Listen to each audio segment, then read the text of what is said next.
Hello student, how are you? I hope you are fine. I am to question model question paper of class 10।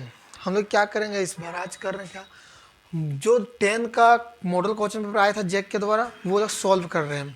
ठीक है, तो जो उम्मीद है कि आप समझिएगा और ये वीडियो को ज़्यादा से शेयर कीजिएगा कि जो 10 के स्टूडेंट उसके पास पहुंच सके। वीडियो बहुत ज़रूरी वीडियो है। आपका जो मॉडल पेपर इसी के अनुसार क्वेश्चन आएगा, जो दिख रहा है ये क्वेश्चन आपका इसी के अनुसार ही पूछा जाएगा। ठीक है, तो सॉल्व करते हैं। मेरे पास पीडीएफ है, आप लोग पीडीएफ डाउनलोड कर लीजिएगा। देखिए, जो पहला क्वेश्चन आपका दिया गया है क्या कि 156 को अभाज्य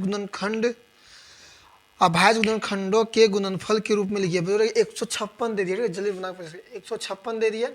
अब किसका बोल रहा है क्या, अभाज्य गुणनखंड के रूप में लिखा जा सकता है क्या, तो क्या इसको अभाज्य गुणनखंड कीजिए। दो का करें, 2 7 14, एक बचा, 2 8 16 लग गया 2 बार में, फिर 2 से लगाइए, द्वितीय 6 बचेगा, 18 दोनों 18। अब लगाइए इसको 3 से, कितना बार में, 13 बार में, फिर लगा दिए इसको 13 से, नीचे क्या आ गया। अब देखिए यहाँ पर बचा कितना कितना आया, 2 गुना 2 3 गुना 13। देखिए ये आया। ये ऑप्शन नंबर किस में है, देखिएगा ऑप्शन नंबर आपका बी। किस में ऑप्शन नंबर है आपका, बी में। समझे, तो कुछ नहीं कर सकते, अभाज्य गुणनखंड से करना था। अब देखिए दूसरा क्वेश्चन, ये था पहला आपका।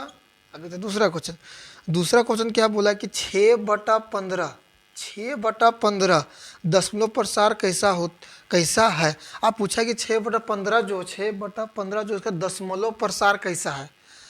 दशमलव प्रसार शांत, अशांत या अनावर्ती है वो, ठीक है, वो पूछा गया। तो क्या करें, इस कोई भी अगर दे देता है परिमाण से, काट के सबसे छोटा रूप में लिखिए, तो इसका एक कटेगा, 3 दूनी 6, 3 पचे 15, कितना आया 3/5, 3/5 आया।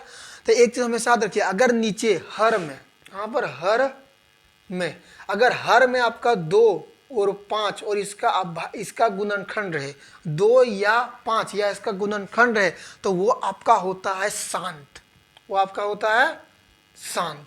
तो सुनिए फिर क्या बोला, अगर नीचे देखिए, नीचे क्या 5 है, अगर यहाँ पर 2 और 5 या इसका गुणनखंड होता तो वो क्या आपका होगा, शांत। तो ये क्या हुआ आपका, शांत। तो ऑप्शन नंबर आपका कौन सा हो जाएगा, ये ऑप्शन नंबर ये।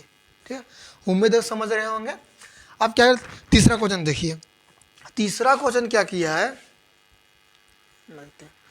तीसरा क्वेश्चन एक ग्राफ दे दिया है। ठीक है, ग्राफ में क्या किया है, बना दिया, पूछा है पी एक्स के लिए ग्राफ आकृति दिया गया बहुपद में शून्यकों की संख्या क्या, पी एक्स पूछा है। पी एक्स में शून्यकों की संख्या, पी एक्स में शून्यकों की संख्या। तो देखिए यहाँ पर क्या है, पी एक्स में शून्यकों की संख्या क्या, ये जो पी एक्स, ये एक्स होता है और ये वाई होता है, 2 अक्ष होता है। अब जो एक्स पर कितना रेखा प्रतिच्छेद किया, एक रेखा, 1 2 3 4, कितना किया, 4। तो इसका जो आंसर होगा क्या होगा, बी नंबर, ऑप्शन क्या आएगा, बी ऑप्शन 4। अगर यही वर्ग पूछता पी वाई पर पूछता तो इसका कितना होता, 1 होता। ठीक है, तो पी एक्स के लिए पूछा था, तो पी एक्स के लिए क्या होगा आपका 4। चलिए, उम्मीद है समझ रहे होंगे। अब देखते हैं चौथा क्वेश्चन। बहुत सिंपल क्वेश्चन आपके लिए लिया गया है, और आप याद रखिएगा जो क्वेश्चन पूछेगा इसी फॉर्मेट पर पूछेगा, तो ये बहुत ज़रूरी है आपके लिए। ज़्यादा से ज़्यादा इसको शेयर कीजिए, हर एक बच्चे के पास पहुँचाइए। अब देखिए चौथा क्वेश्चन क्या है, द्विघाती बहुपद x स्क्वायर -7x + 12 के शून्यकों का योग ज्ञात कीजिए। शून्यकों का योग ज्ञात करते योग, तो हम जानते हैं क्या, शून्यकों का एक गुणनफल, शून्यकों का एक गुणनफल होता है, शून्यकों का योग होता है। तो शून्यकों का योग ज्ञात, हम जानते हैं शून्यकों का योग जो फॉर्मूला होता है वो क्या होता है, -b/a। ये होता है शून्यकों का योग, -b/a। अब बताइए इसमें b और ये कहाँ से आ गया, जो भी द्विघाती समीकरण होगा ये इस फॉर्म में हमेशा रहता है, ये x² + bx + c, इस फॉर्म में रहेगा हमेशा।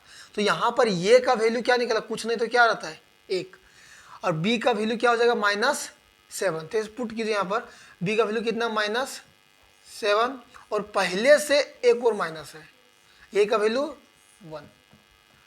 अब देखिए 1 का नीचे कुछ अगर हर में 1 रहे उसका वैल्यू नहीं रहता है। अब ये माइनस और माइनस प्लस, तो इसका कितना आ गया, शून्यकों का योग कितना आ गया आपका 7। तो आपका ऑप्शन नंबर कौन सा है, शून्यकों का योग, ऑप्शन नंबर बी। समझ गए। तो कुछ शून्यकों का ये योग है, एक शून्यकों का गुणनफल है। आप कमेंट करके बताइए कि शून्यकों का गुणनफल फॉर्मूला क्या होता है। ठीक है, चलिए अब देखते हैं पांचों क्वेश्चन क्या, दो रैखिक समीकरण युग्म दे दिया है। एक आपका दे दिया है a1x plus b1y plus c1, दूसरा दे a2x plus b2x plus c2। अब दो को ये समीकरण रेखा दे दिया, बोला कि ये जो रेखा है का कोई हल नहीं है, ये दोनों का रेखा का कोई हल नहीं है। तो बताइए कौन सा नीचे ऑप्शन सही है। तो इसमें बता आपको हम 3 चीज़ बताते हैं। ठीक है, आप इसको डिटेल से पढ़े होंगे। ऑप्शन नंबर हम 1 को लेते हैं पहले। ठीक है, ऑप्शन नंबर 1 को देखिए क्या है, ये 1 बाय ये 2 equal to b1 by b2 not equal to c1 by c2। अब एक सौ और लेते हैं, ये 1 बाय 2 रेखा दे दिया, 2 रेखा दे दिया है, और क्या कि इसका बताइए कि इसका कोई हल नहीं है, वो ऑप्शन चूज करना है। ठीक है, तो क्या लिए, एक ऑप्शन ले लिए, ये ऑप्शन नंबर ये लिए। ठीक है, अब ऑप्शन नंबर हम बी लेते हैं। तो ऑप्शन नंबर बी में क्या आपका दिया, ऑप्शन से बनाते हैं। ठीक है, ऑप्शन नंबर बी देखिए क्या दे, ये 1 by a2 equal to b1 by b2 equal to c1 by c2। अरे एक और लेते हैं, ये 1 नॉट इक्वल टू ये 1 बाय ये 2 not equal to b1 by b2। दो ऑप्शन लिए। ठीक है, चलिए अब इसके बारे में हम डिस्कस करें।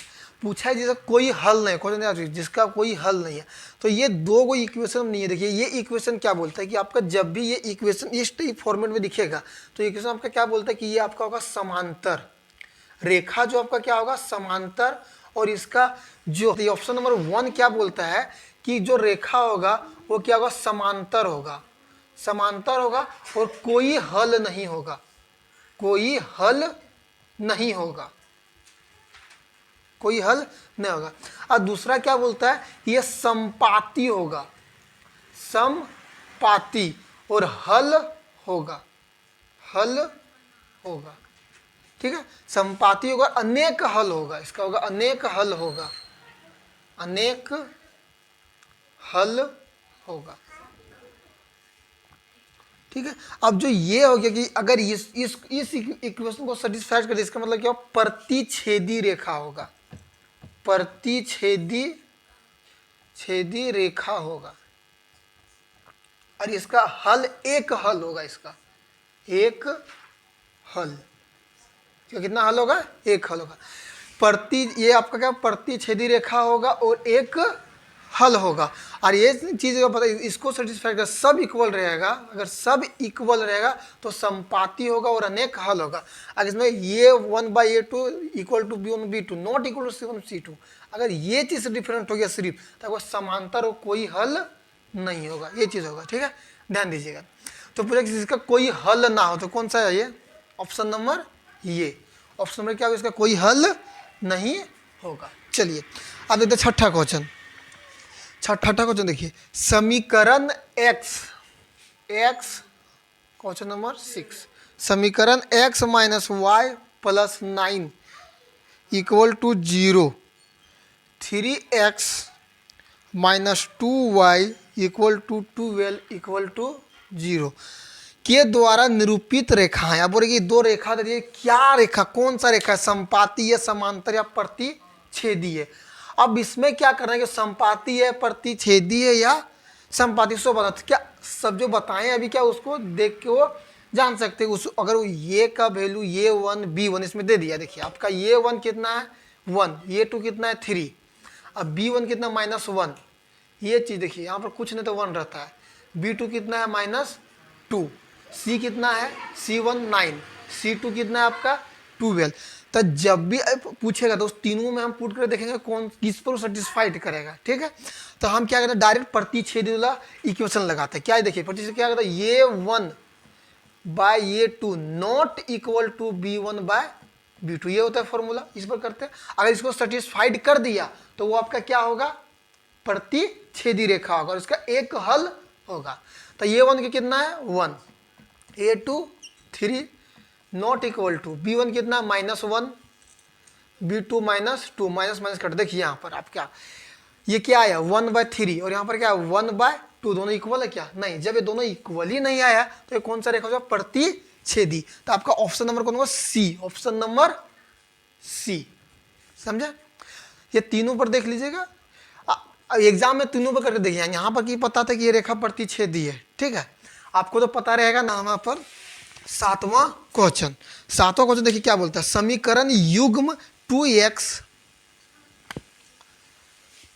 2x plus y equal to 6, 5x minus y equal to 1, ये दो को दे दिया आपका समीकरण का हल क्या है। अब इसका हल निकालना है, का हल क्या है।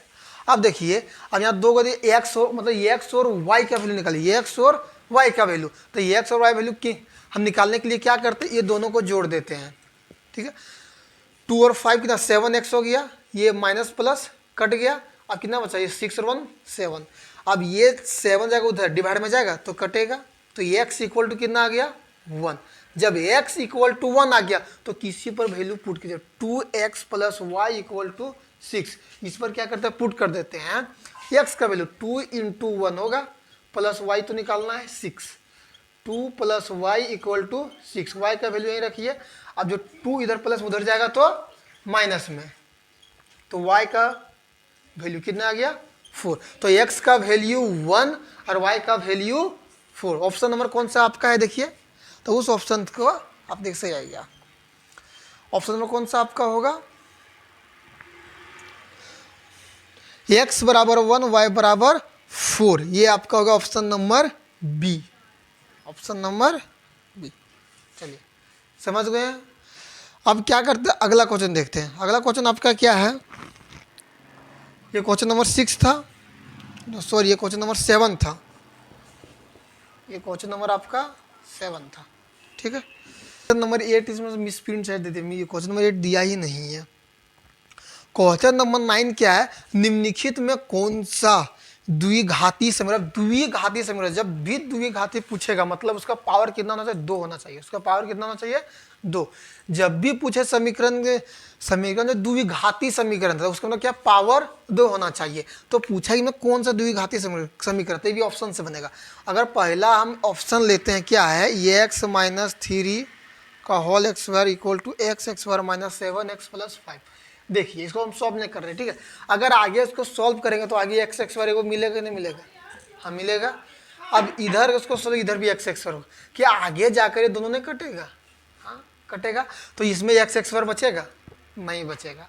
जब एक्स स्क्वायर इसमें नहीं बचेगा तो ये क्या द्विघाती समीकरण बनेगा, नहीं बनेगा, समझे। तो इसमें क्या ऐसा ही ऑप्शन है जिसमें क्या एक तरफ देखिए। आप ऑप्शन नंबर सी को देखिए, तो option number C, option number C क्या बोलते हैं, ये एक्स प्लस 1 का x square 2 into x minus 3। अगर इसको हम सॉल्व करेंगे तो इधर तो एक्स स्क्वायर आएगा ही आएगा, ठीक है। अगर ए प्लस बी को तोड़ेंगे इधर आएगा 2x माइनस 6, क्या कभी कटेगा ये एक्स स्क्वायर, ये कभी नहीं कटेगा, ये कभी नहीं कटेगा। आगे जाकर सॉल्व करेंगे तो इसमें क्या जो एक्स स्क्वायर आया तो क्या द्विघाती समीकरण बनेगा, बनेगा कि नहीं बनेगा, हाँ ये क्या होगा बनेगा। तो जब भी जहां पर एक्स स्क्वायर मिल गया वो क्या होगा द्विघाती समीकरण। तो इसका ऑप्शन नंबर कौन सा सही हो जाएगा, सी। चलिए ठीक है, समझ गए।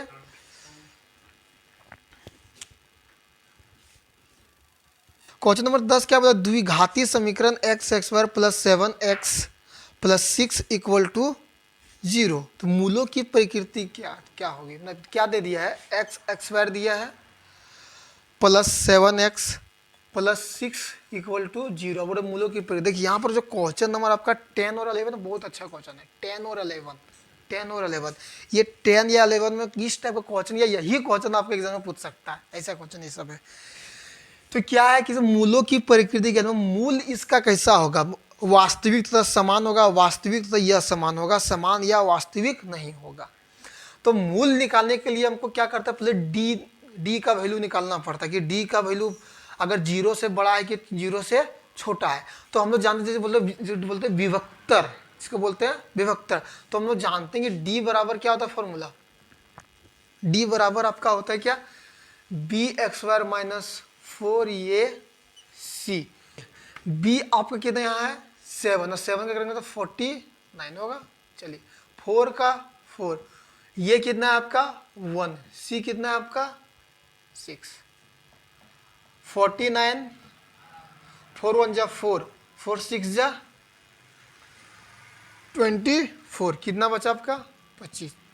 तो डी का वैल्यू कितना आ गया आपका 25। मतलब जो डी का वैल्यू आया वो क्या आया, 0 से बड़ा आया। डी का वैल्यू क्या आया, 0 से बड़ा। तो जब भी डी का वैल्यू 0 से बड़ा आता है, जब भी डी का वैल्यू 0 से बड़ा आता है, तो वो आपका क्या होता है, वास्तविक तथा यह समान। क्या होता है, वास्तविक तथा यह समान। अब आप लोग को कमेंट में 2 को बताना है, अगर डी लेस देन 0 रहता है तो क्या होता है, अगर डी इक्वल टू 0 रहता है तो क्या होता है, ये बताएं। अगर डी का वैल्यू 0 से बड़ा रहेगा तो क्या होगा, वास्तविक तथा यह समान। तो ऑप्शन नंबर कौन होगा, बी, ऑप्शन नंबर बी। चलिए समझ गए होंगे। अब देखते हैं अगला क्वेश्चन। अगला क्वेश्चन आपका क्या है, अधिद्विघात x x square minus 4x plus k equal to 0 का मूल्य समान हो तो के का मान ज्ञात कीजिए। मूल्य समान हो, अब देखिए क्या दिया है इस पर, या बोले कि मूल्य समान हो मतलब विभक्तर आपका दे दिया। मूल्य समान होता है तब क्या होता है, D equal to 0, D equal to 0। आप लोग कॉमेंट कर दिए होंगे, डी इक्वल टू क्या आएगा आपका 0। जब डी इक्वल टू 0 आपका दे दिया, डी इक्वल टू 0 आपका दे दिया, तब के का वैल्यू ज्ञात करें। तो बताइए ये डी इक्वल टू फॉर्मूला क्या होता है, B x square minus 4ac होता है। तो ये टोटल पूरा कितना दे दिया आपका 0 दे दिया। अब बी का कितना मान है 4 है, 4 का स्क्वायर माइनस 4 इंटू ये कितना 1 है इंटू सी, तो के तो निकालना है। 16 आएगा माइनस 4 1 जा 4, तो 4 के इक्वल टू 0। Very good. अब देखिए, अब क्या कीजिए, इस 4 के को उधर ले जाए, 60 का 60 रखिए, ये 4 के माइनस में उधर जाएगा तो प्लस में, 4 के प्लस में हो जाएगा। ठीक है, अब क्या करते हैं, इसके मल्टीप्लाई इधर आते हैं तो डिवाइड में होगा, कितना बार में 4 बार, तो के इक्वल टू कितना आ गया आपका 4, के इक्वल टू कितना आपका आ गया 4। तो देखिए ऑप्शन नंबर आपका सी, ऑप्शन नंबर आपका सी है, ऑप्शन नंबर आपका सी 4, ये निकल गया के का वैल्यू। ध्यान दें, अब यहाँ से आपके अगर विभक्तर डी से डी के बराबर में डी इक्वल टू 0 रहता है तो क्या, क्वेश्चन नंबर 12, ये पी अर्थमेटिक प्रोग्रेशन 24 21 80 का सार अंतर क्या होगा। अब इसमें हम लोग जानते हैं कि ये 1 ये 2 ये 3 होता है, या आगे बढ़ता है ये n तक जाता है। अब इसका मतलब सार अंतर क्या होगा, मतलब डी पूछा है क्या, डी सार अंतर। तो डी बराबर क्या होता है, ये 2 माइनस ये 1 होता है, ये 2 माइनस ये 1 होता है। आप समझे। अब इसमें क्या है, सार अंतर हम निकालते हैं। ठीक है,